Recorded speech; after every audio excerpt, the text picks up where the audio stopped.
Hello বন্ধুরা, welcome to my new video. আশা করি আমার বন্ধুরা সকলেই খুব ভালো আছো। তো দেখতে পাচ্ছ যে এটা একটা খুব সুন্দর একটা কেক। তো এটা হচ্ছে স্পেশালি আমার কাছে খুব স্পেশাল একটা দিন, আমার বার্থডে। আর প্রত্যেক বছর এই দিনটা আমার হাজব্যান্ড আমার জন্য কেক অর্ডার করেন। তো কেকটা অবভিয়াসলি আমিই পছন্দ করেছিলাম। তো আমরা এইভাবেই বার্থডে সেলিব্রেশন করি, কারণ আমার কেমন একটা লাগে, মানে কেমন একটা লাগে, মনে হয় যে থাক, করতে হবে না, কিন্তু তবুও অর্ডার করে। আর আমার ছেলে এই গিফটটা দিয়েছে, দেখো আমার কাছে তো এটা খুবই মানে সুন্দর। ও নিজের হাতে এটা করেছে, ও সবসময় কিছু না কিছু তৈরি করতে থাকে। তো আমার বার্থডে বলেই ও এটা আমাকে গিফট করেছে, আর খুব সুন্দর হয়েছে গিফটটা। তো এটা আমি খুলতে পারছিলাম না।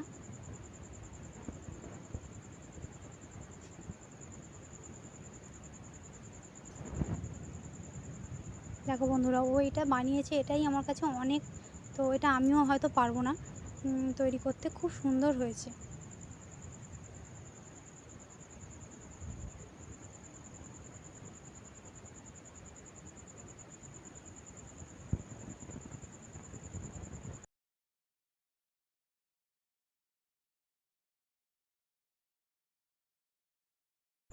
তো এরপরে বন্ধুরা আমরা দুজনে মিলেই কেকটা কেটে ফেললাম। আর কত রাত করব বলো, এখনও রাত প্রায় 11টা বাজে। তো আর বেশি রাত করলে তো এবারে প্রত্যুষের ঘুম পেয়ে যাবে, সবারই ঘুম পাবে। আর দেখো না, জন্মদিন প্রায় শেষের দিকে চলে এসছে, রাত 11টা বাজে, তখন আমাদের সময় হচ্ছে, সারাদিন একটুও সময় পাইনি। আর যার জন্য আমি গোপালকেও এখনও পর্যন্ত শোয়াইনি। গোপালকে আমরা প্রায় 9টা সাড়ে 9টার সময় শুইয়ে দিই, কিন্তু কেক কাটবো আর গোপাল থাকবে না, সেটা কি হয় বলো। তো প্রথমে আমি আমার এই ছোট্ট গোপালকে খাইয়ে দিলাম, তারপরে আমাদের নাড়ু গোপালকে আনলাম।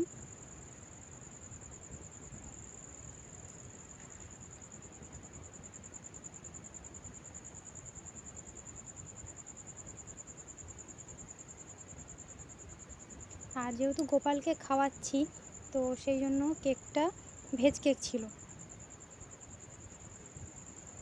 আর প্রত্যুষ গোপালকে খাইয়ে দিচ্ছে, আর খাওয়াচ্ছে কম, গোপালের মুখে বেশি লাগিয়ে দিচ্ছে। বন্ধুরা, আজকের ভিডিওটা ছোট্ট করে এবং খুব সিম্পল ভিডিও করেছি। তোমাদের সবার কেমন লাগলো অবশ্যই কমেন্ট করে জানাবে, আর কেকটা কেমন লাগলো সেটাও কিন্তু কমেন্ট করবে। তো আশা করি সবার খুব ভালো লেগেছে, সবাই খুব ভালো থেকো, সুস্থ থেকো। দেখা হচ্ছে কিন্তু পরের ভিডিওয়।